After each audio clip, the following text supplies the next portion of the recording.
nosso portal gazetaweb.com, a notícia na palma das suas mãos.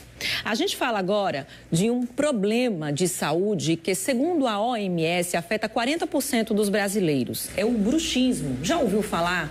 Aquele hábito involuntário de apertar ou ranger os dentes e que pode estar ligado a vários fatores. Para falar sobre o assunto aqui com a gente, Alícia Ponciano, Alícia que é dentista, vai estar esclarecendo, vai tirar dúvidas aqui. Se você de casa tem alguma dúvida sobre o assunto, aproveita, já manda para a gente. 99403-0740 é o número do nosso WhatsApp.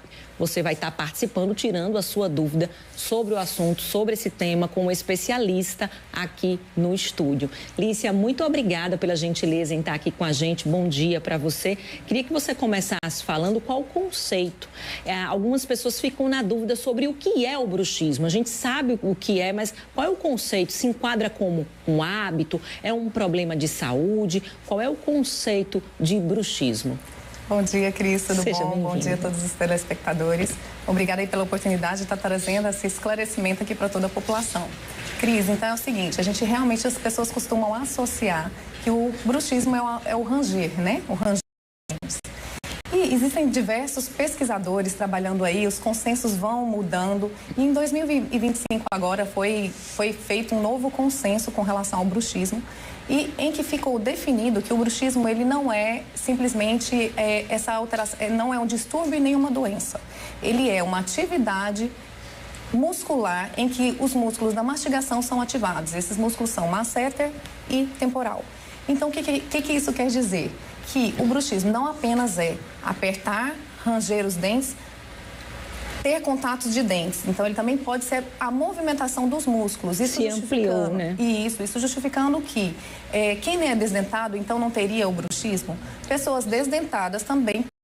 Então, seria a ativação desses músculos da mastigação, né? Então, isso aí é uma característica em que a gente hoje tem um entendimento de que o bruxismo ele não é uma doença, sim, mas ele pode ser um fator de risco para algumas doenças como dor, né?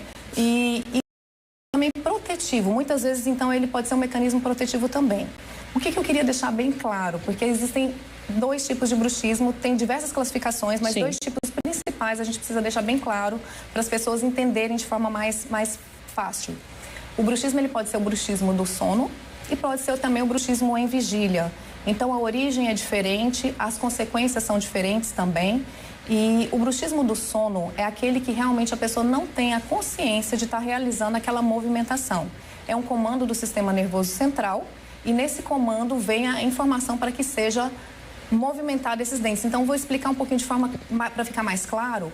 O bruxismo do sono, muitas vezes, pode estar relacionado, pode ser um bruxismo secundário a alguma alteração, alguma doença presente, como, por exemplo, a apneia do sono, refluxo gastroesofágico.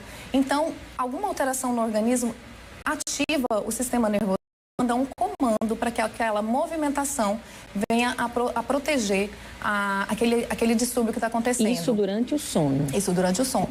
Então, vamos dar um exemplo claro. A apneia do sono, né? A pessoa tem o fechamento da região da garganta e são paradas respiratórias de pelo menos 10 segundos sem respirar.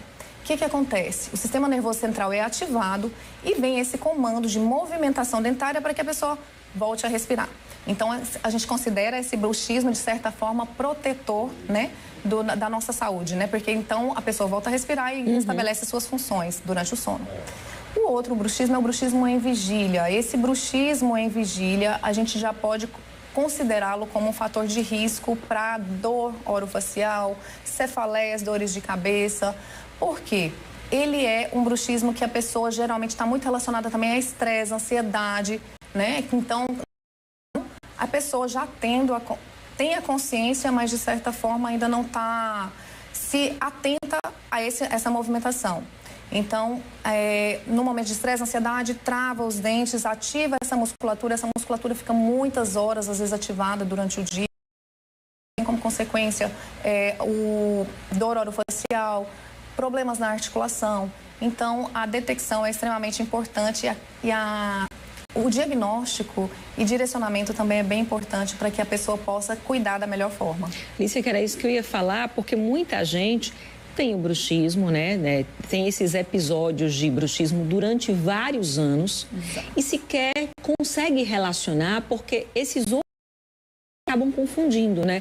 Uma dor no ouvido, uma dor de cabeça, aquela cefaleia, como você falou, e a pessoa não vai atentando. Muitas vezes, o sinal que vai aparecer para aquele paciente é exatamente quando ele vai para uma consulta com o dentista e percebe o desgaste dentário, não é isso, Lícia? Isso mesmo. Então, assim, esses são sinais que, ao passar por uma consulta com o dentista, todo dentista deve estar atento a esses sinais também, assim, tem desgastes dentários, cáries, lesões não cariosas, que são aquelas lesões, desgastes que vão acontecendo na região de raiz, entre raiz e gengiva, né, dos dentes. Então, esses sinais são identificados pelo dentista e esse dentista geralmente vai alertar para esse problema e ver as linhas de tratamento. O bruxismo do sono, ele tem algumas... A gente precisa colocar aquela placa, né, para bruxismo, não sei se vocês, assim... Eu não consigo trazer, mas enfim, são placas colocadas para a pessoa dormir. Essas placas, o objetivo dela é proteção dental. E o importante é realizar uma investigação que pode estar gerando esse bruxismo, ativação do sistema nervoso central. Um dos motivos são esses, né? O refluxo, a apneia do sono, estimulantes como café, chocolate. Então, toda essa questão tem que ser trabalhada também. E tem alguma correlação do bruxismo do sono com o bruxismo em vigília? Tem sim, da mesma forma que o sono está aí extremamente relacionado com a vigília, o bruxismo do sono também tem alguma correlação. Por exemplo, em dias mais estressantes durante o dia, você vai ter o bruxismo em vigília.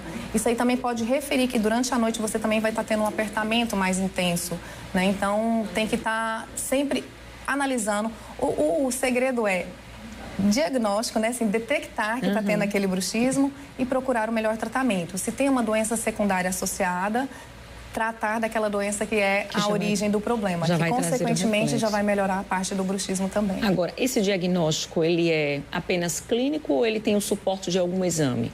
Não, existem sim exames que às vezes não é tão acessível para todos os pacientes. A polissonografia, que é aquele exame feito para dormir no laboratório do sono, é um que nos ajuda, né? Mas a identificação clínica é bem evidente.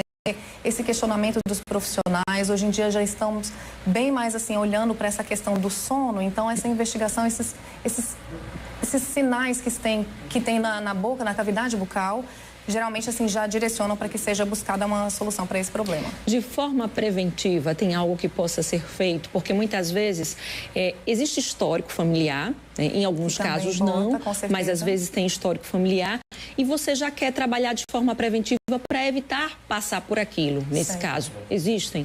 O controle da ansiedade, né, quando está relacionado com esse fator. Agora, existe também Desencoste, foi criado um colega especialista em DTM dor orofacial e esse aplicativo é bem que a pessoa possa estar atenta, porque o bruxismo em vigília, esse é um que gera essa dor no final do dia, cefaleias.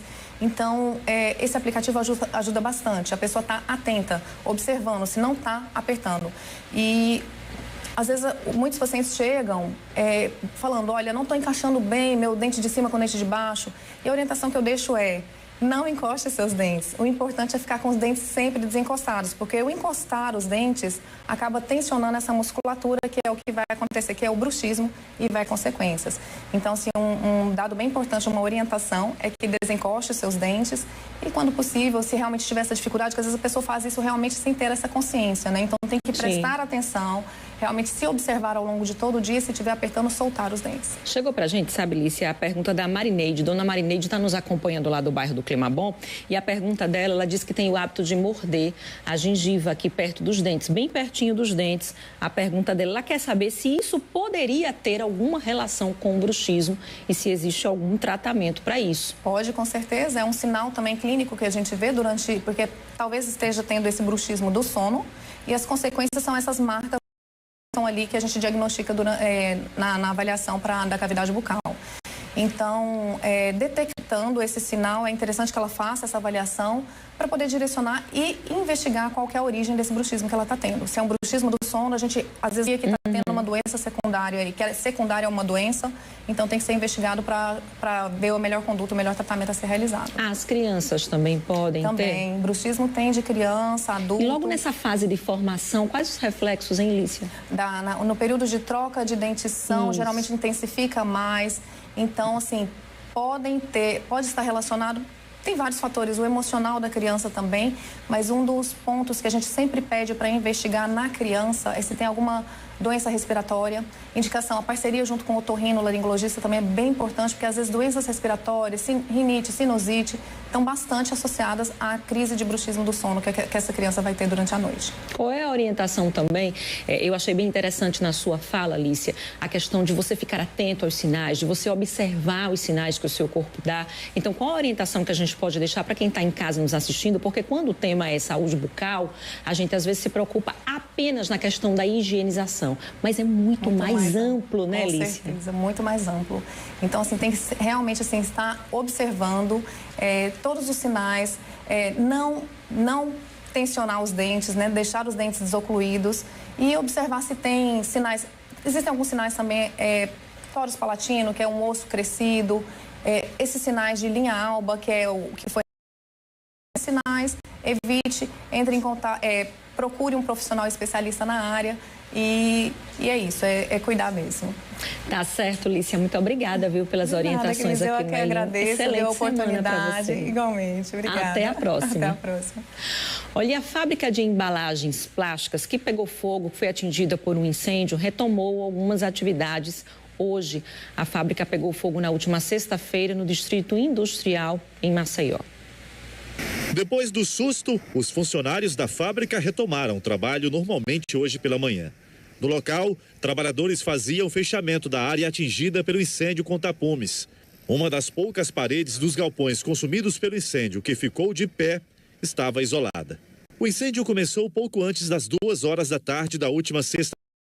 Nas redes sociais, moradores de vários bairros de Maceió compartilharam vídeos da coluna de fumaça, vista a quilômetros de distância. Ué, chegando aqui já. Tá chegando aqui já. E cadê o bombeiro? Misericórdia, meu pai. A evacuada, mas pessoas que estavam próximas ao local temiam explosões. Misericórdia. Faz tudo de misericórdia. Eu ficar aqui não, hein? O caminhoneiro Silvio ia transportar mercadorias daqui para o Rio de Janeiro. Carrega a bandejinha, carrega o copinho, os copinhos vai para hospital, vai para essas coisas, né? A bandejinha vai para restaurante. Nessas imagens é possível ter uma dimensão dos estragos. Perto da fábrica derrubado, máquinas queimadas, um cenário completo de destruição.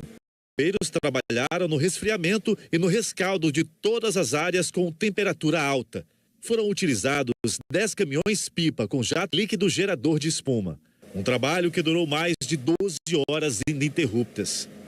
Atua na produção de descartáveis de plástico, como copos, pratos, garfos, colheres e facas, bem usados em festas. A área é para armazenar os produtos e tinha um papel fundamental na logística da empresa. O terreno da fábrica tem cerca de 30 mil metros quadrados e fica localizado na Travessa Governador Luiz Cavalcante, no Distrito Industrial, no Martins. A mesma fábrica já foi atingida por um incêndio semelhante em julho do ano passado. Na época, ninguém ficou ferido e a ocorrência foi finalizada após 4 horas. Segundo esse membro do sindicato, na época a categoria pediu explicações sobre as causas do acidente, mas não teve resposta. Nós fizemos uma reunião imediata, com o colegiado, com os nossos liberados e mandamos um ofício, em julho do ano passado, para que a empresa se explicasse de que como aconteceu esse acidente, São produtos altamente inflamáveis. Então, esse ofício foi protocolado por 2 vezes e até o momento a empresa não atendeu ao sindicato e nem atendeu ao sindicato patronal também. A gente, quando viu pela televisão essa mega acidente, nos preocupou, Por sorte não morreu ninguém. Mas imagina o psicológico de um trabalhador, uma trabalhadora, para vir trabalhar no dia seguinte. E a fábrica não parou, porque esse grupo Ultra, ele detém quase todas as empresas aqui do Polo, de Maceió, E 22 unidades no Brasil todo, então não é um grupo pequeno. Tem frota de caminhão, frota de ônibus, ou seja, tem um posto de combustível construído agora há pouco com o dinheiro dos trabalhadores em detrimento da segurança. Agora o trabalho segue com a perícia para identificar as causas do incêndio. Pois é, olha, e sobre a questão da segurança,